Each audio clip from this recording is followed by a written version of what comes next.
நம்ம வாழ்க்கையில் ஒரு விஷயத்தை ஈர்க்க முயற்சி பண்ணுறோம். அதுக்கு உண்டான ஈர்ப்பு விதி பயிற்சிகள் எல்லாமே செய்கிறோம். அப்போ இதெல்லாம் செஞ்சுட்டா எனக்கு தகுந்த மாதிரி இந்த சூழ்நிலைகள் மாறுது. எனக்கு தகுந்த மாதிரி என்னை சுற்றி இருக்கிற நபர்கள் மாறுறாங்க. இல்லை எனக்கு தேவையான பொருள் என்னை நோக்கி வருது. அப்படின்றதெல்லாம் நம்ம புரிஞ்சுக்கிறோம். ஆனால் உண்மையிலே இது என்ன நடக்குது? இந்த பயிற்சிகள் நம்ம செய்யும்போது என்ன மாற்றங்கள் நடக்குதுன்னு கேட்டால், நம்மளுடைய எண்ணங்கள், நம்ம சிந்தனைகள் மட்டும்தான் மாறுது. இன்னைக்கு வரைக்கும் ஒரு விஷயத்த அணுகுற அந்த முறை, அந்த கண்ணோட்டம் தான் இங்கே மாறுது. நம்ம என்னமோ ப்ராசஸ்லாம் பண்ணிட்டா உலகத்துல எல்லாம் மாறிடுதுன்னு நினச்சிட்டு இருக்கோம். ஆனால் உண்மை என்னென்னா, இங்கே மாறுறது நம்ம மட்டும்தான். அப்போது நீங்கள் இந்த பயிற்சிகள்லாம் மேற்கொள்ளும்போது, முதல்ல நீங்கள் அனுபவிக்கிற மாற்றம் அப்படின்றது உங்ககிட்ட தான் நடக்கும்.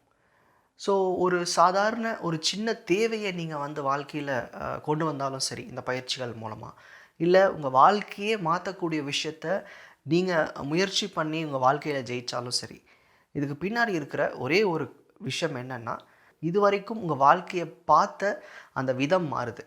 அதை முழுக்க முழுக்க எக்ஸ்பிளைன் பண்ணுற ஒரு ஸ்டோரி தான் இது. ஒரு பெரிய வெற்றி அடைஞ்சிட்டால் மட்டும் சக்ஸஸ்ன்னு கிடையாது. நம்ம வாழ்க்கை நம்ம கையில் தான் இருக்குது. நம்ம எண்ணங்கள் தான் மாற்றுது. நம்ம தான் மாற்றிட்டுருக்கோன்றத புரிஞ்சுக்கிறது ஒரு சக்ஸஸ் தான். அதை இந்த ஸ்டோரி ரொம்ப கிளியராக சொல்லுது. நான் இவங்க இந்த கதையை சொல்லும்போது புரிஞ்சுக்கிட்ட விஷயமும் அதுதான். நன்றி.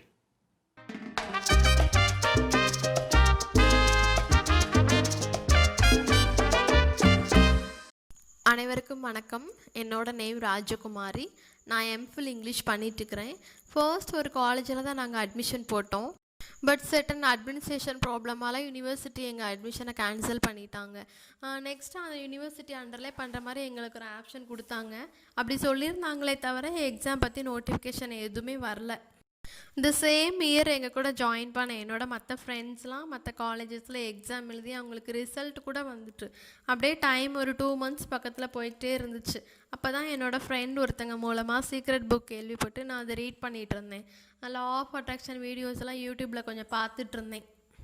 ஒன் டே எபிக்ரிகேப் வீடியோஸும் பார்த்து நான் கிராட்டிடியூட் மட்டும் எழுதிட்டு இருந்தேன். லா ஆஃப் அட்ராக்ஷன் யூஸ் பண்ண இனிஷியல் டேஸ் தான் அது. சரி, நம்ம எக்ஸாமுக்கும் பாசிட்டிவாக யூனிவர்சிட்டி கேட்கலாம் அப்படின்ட்டு நான் என்னோடய எம்ஃபில் எக்ஸாம் நல்லா எழுதி முடிச்சிட்டேன். அதுக்கு தேங்க்ஸ் அப்படிங்கிற மாதிரி மட்டும் நான் எப்போது சொல்லிகிட்ருப்பேன். பெருசாக வேறு ப்ராக்டிசஸ்லாம் பண்ணலை. நான் எதிர்பார்த்த மாதிரியே ஒன் டே எக்ஸாம் அனௌன்ஸ் பண்ணாங்க. நோட்டிஃபிகேஷன் வந்துச்சு. So happy. நாங்கள் நல்லபடியாக எக்ஸாம் எழுதி முடித்தோம். நெக்ஸ்ட்டு தீசிஸ் பண்ணுறதுக்கு எந்த ஆத்தர் செலக்ட் பண்ணிட்டு போனாலும் அதை எங்கள் ஹெச்ஓடி ரிஜெக்ட் பண்ணிகிட்டே இருந்தார். இதெல்லாம் ஆல்ரெடி நிறைய பேர் பண்ணியிருக்காங்க, நீங்கள் ரீசெண்ட் ஆத்தர்ஸ் எடுங்க, நியூ டாபிக் செலக்ட் பண்ணுங்கள் அப்படிங்கிற மாதிரி ரிஜெக்ட் பண்ணிகிட்டே இருந்தார். நெக்ஸ்ட்டு ஒரு 1 month பக்கத்தில் டைம் கொடுத்துட்டு நீங்கள் பெஸ்ட்டாக ஏதாவது செலக்ட் பண்ணிவிட்டு வாங்க அப்படின்னு சொல்லிட்டாங்க. சரின்ட்டு நெட்டில் தேடும்போது என்னோடய ஃப்ரெண்ட்ஸ்லாம் சஜஷன் கேட்கும்போது எனக்கு ஒரு ஒர்க் கிடச்சிச்சு. அந்த ஒர்க் ஃபுல்லாகவே யூனிவர்ஸ் பற்றினது தான். யூனிவர்ஸோட பவரை தான் அந்த ரைட்டர் அந்த புக்கில் ப்ரெசென்ட் பண்ணியிருப்பார். அந்த book name the alchemist. Paulo Coelho அப்படிங்கிற ஒரு ரைட்டர் தான் அதை எழுதியிருப்பார். அவர் ஒரு பிரேசில் ரைட்டர். இங்கிலீஷில் அந்த புக்கை ட்ரான்ஸ்லேட் பண்ணியிருந்தாங்க. ட்ரான்ஸ்லேட்டட் ஒர்க்லாம் இவங்க அக்செப்ட் பண்ண மாட்டாங்க. ஸோ நீ வேறு டாபிக் சூஸ் பண்ணு அப்படிங்கிற மாதிரி என் ஃப்ரெண்ட்ஸ்லாம் சொல்லிட்டு இருந்தாங்க.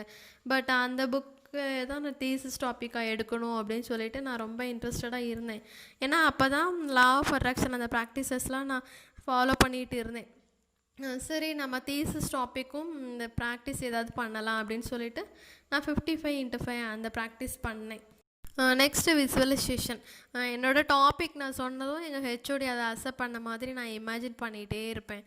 நெக்ஸ்ட்டு வாட்டர் யூஸ் பண்ணும்போதெல்லாம் என்னோடய நீடெல்லாம் சொல்லி அது எனக்கு கிடச்ச மாதிரி நான் தேங்க் பண்ணிக்கிட்டே இருப்பேன். கடைசி நான் நினச்ச மாதிரியே எங்கள் ஹெச்ஓடி என்னோடய தீசிஸ் டாப்பிக்கை அக்செப்ட் பண்ணிட்டார். அந்த பாவ்லோ கோயிலோ அந்த புக்கில் ரொம்ப சிம்பிளாக ரொம்ப ஈஸியாக யூனிவர்ஸோட பவரை சொல்லியிருப்பார். When you really want something the whole universe conspires to make it happen. இந்த சென்டென்ஸை அந்த புக்கில் நிறைய டைம் சொல்லியிருப்பார். அந்த புக்கில் ஒரு ஷெப்பர்ட் பாய் இருப்பான். அவனோட ட்ரீமை யூனிவர்ஸோட ஹெல்ப்பால் தான் அச்சீவ் பண்ணுவான். ரசவாதி அப்படிங்கிற நேமில் அந்த புக்கு தமிழையும் ட்ரான்ஸ்லேட் பண்ணியிருக்காங்க.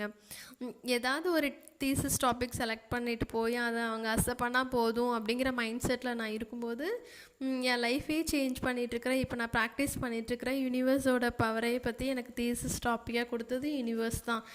ஸோ யூனிவர்ஸ்க்கு நான் ரொம்ப தேங்க் பண்ணிக்கிறேன். Next Epic recap videos.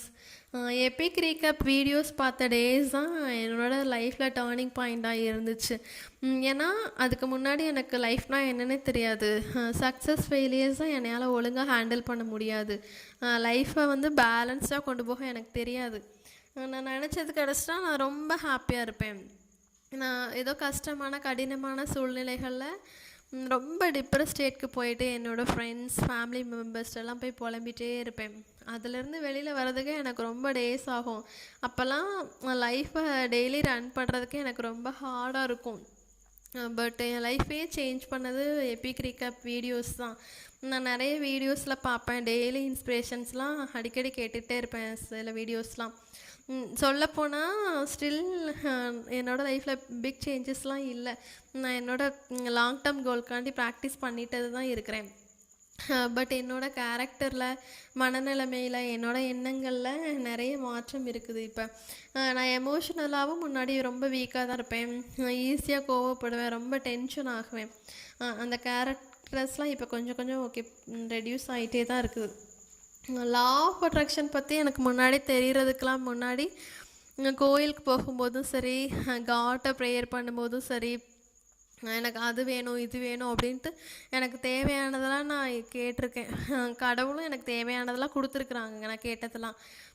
But கடவுள் கொடுத்த விஷயங்களுக்காண்டி நான் தேங்க் பண்ணியிருக்கேனா அப்படி ஃபீல் பண்ணி பார்த்தா ஒன் டே கூட நான் தேங்க்ஸ் சொன்ன மாதிரி எனக்கு ஃபீல் ஆகவே இல்லை. ஸோ கிராட்டிடியூட் அப்படிங்கிற ஒரு விஷயத்தை வந்து நான் கற்றுக்கிட்டதே எபிக் ரீகேப் வீடியோஸ் மூலமாக தான். அதுக்கு ஜெய் சாருக்கு நான் ரொம்ப தேங்க் பண்ணிக்கிறேன். 2019 நான் நிறைய லேர்ன் பண்ணிட்டேன். நிறைய சேஞ்சஸ் என்கிட்ட இருக்குது. முன்னாடி இருந்ததை விட இப்போ நான் ரொம்பவே பெட்டர் பர்சனாக தான் இருக்கிறேன். ஸோ இந்த 2019 வந்து எனக்கு ஒரு பிளஸ்ட் இயராக தான் இருந்திருக்குது. இப்போ லா ஆஃப் அட்ராக்ஷன் யூஸ் பண்ணி லைஃப் ரொம்ப ஸ்மூத்தாகவும் ரொம்ப ஈஸியாகவும் போயிட்டுருக்குது. நான் நினச்சதெல்லாம் இப்போ நினச்ச கோர்வையிலே எனக்கு நடக்குது. சம்டைம்ஸ் டைமிங் கூட மிஸ் ஆகாது. ஒரு 4 வீக்ஸ் பேக் எனக்கு ஒரு சர்ப்ரைஸ் வேணும், அது எதாக இருந்தாலும் ஓகே, பட்டு அந்த நியூஸை நான் கேள்விப்பட்டதும் நான் ஹாப்பி ஆகணும் அப்படின்ட்டு யூனிவர்ஸ்ட்டை நான் கேட்டிருந்தேன். அதுவும் எனக்கு 2 டேஸ்லேயே வேணும் அப்படின்னு கேட்டிருந்தேன். நான் கேட்ட மாதிரியே எனக்கு சேலரி இன்க்ரீஸ் ஆகிருக்குது அப்படிங்கிற குட் நியூஸை சர்ப்ரைஸாக எனக்கு யூனிவர்ஸ் கொடுத்தாங்க. அதுவும் நான் கேட்ட 48 ஹவர்ஸ்லேயே கொடுத்தாங்க. ஸோ யூனிவர்ஸ் வந்து நம்ம கேட்டதெல்லாம் கொடுத்துட்டே தான் இருக்கிறாங்க. நம்ம கொடுத்ததெல்லாம் பார்க்காம இவ்வளோ நாள் இல்லாத ஒன்றுக்காண்டி கம்ப்ளைண்ட் பண்ணியிருக்கோமே அப்படின்னு சொல்லிட்டு சம்டைம்ஸ் எனக்கு கில்ட்டியாக ஃபீல் ஆகும். அப்போல்லாம் நான் யூனிவர்ஸை சாரி கேட்டுப்பேன். ஸோ நம்ம கேட்டதெல்லாம் கொடுத்துட்ருக்க யூனிவர்ஸ்க்கு வந்து நம்ம ஒர்த்தி பர்சனாக இருக்கணும் அப்படின்னு சொல்லிட்டு இப்போ அன்வான்டாக ஏதாவது சுச்சுவேஷன் நடந்தால் கூட அதில் இருக்க பிளெஸ்ஸிங்ஸை பார்த்து நான் ரொம்ப தேங்க் பண்ணுவேன் யூனிவர்ஸ்க்கு. ஸோ சரியான நேரத்தில் லா ஆஃப் அட்ராக்ஷனை வந்து எனக்கு அறிமுகப்படுத்தி என்னோடய வாழ்க்கையை நானே டிசைட் பண்ணக்கூடிய பிளெஸ்ஸிங்ஸை வந்து எனக்கு கொடுத்தது யூனிவர்ஸ் தான். ஸோ யூனிவர்ஸ்க்கு நான் ரொம்ப தேங்க் பண்ணிக்கிறேன். என்னோடய வாழ்க்கையை வந்து நான் பார்க்கக்கூடிய கண்ணோட்டத்தை மாற்றி லைஃப் வந்து ரொம்ப ஈஸி அப்படி நேர்மறையான எண்ணத்தோட லைஃப்பை வாழ்கிறதுக்கு கற்றுக் கொடுத்த எபிக் ரீகேப் வீடியோஸ்க்கும் ஜெய் சாருக்கும் நான் ரொம்ப தேங்க் பண்ணிக்கிறேன். தேங்க்யூ.